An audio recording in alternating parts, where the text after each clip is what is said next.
All right, let me check in quickly with the first part of chapter 24, where yes, Mary, Nurse Tremlett, and Fanny go off, walking away from the factory. Very happy to be walking away from the factory. Walk a good distance until well, Nurse Tremlett and Mrs. Tremlett and Fanny are exhausted. Mary could have walked on forever, but she understands that they're feeling exhausted, so they sit down to wait for the miller, who, having been paid, doesn't show up. And things are getting darker, about to start getting darker, and it's like, oh, great, we're out in the middle of nowhere. And so Mary gets Nurse Tremlett to stay with Fanny. Fanny, who says, "Go on, I'm gonna die." We actually, at the first part, we had a little bit more of that, what I would call Victorian sentimentality, where it's like, oh, go pick that child flower, and that flower child, and she picks a flower and holds it to her breast.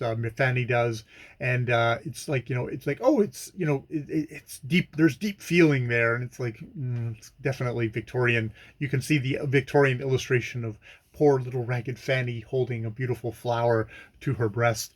So, anything with children is just super radioactive in Victorian literature, as far as I'm concerned. It's hard to kind of scrape away the sentimentality to get to the actual stuff, which I guess you could say about a lot of the story. We're dealing with Mchl Armstrong, Fctry Boy, and it's that, and of course, all the intended recipients of the benevolence of the author are always these are noble spirits, far higher than the usual rabble that would we have to put up with in these situations. We're definitely, by singling out great noble ones amongst the poor, you're sort of implicitly saying that the other poor kind of deserve to be poor, and that's fine, but these ones we should save. There's a part of that comes there. I mean, they want to improve conditions for everyone, but we have to have noble ones. Like, oh, wow, he could be a little lord, when dressed up and treated properly.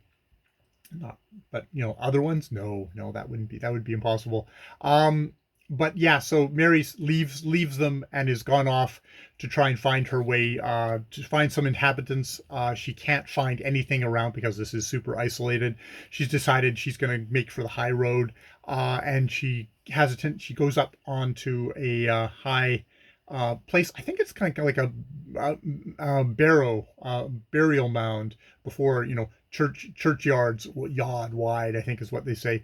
And she looks down and she sees, like, oh, there's this kind of a strange kind of thing of something cut out of the thing, like shelter for sheep. She looks down and there's a figure, doesn't know if it's male or female, but it's wearing kind of a male hat, male coat, but it's got a petticoat coming out from underneath it.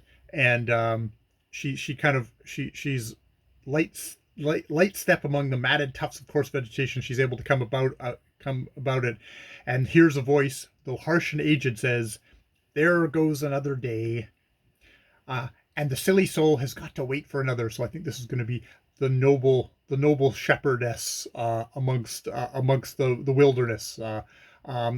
Another romantic thing to contrast to the evils of the degradation of the factory system. We're going to have a humble soul, but who's noble in nature. I'm assuming. We'll see more videos later.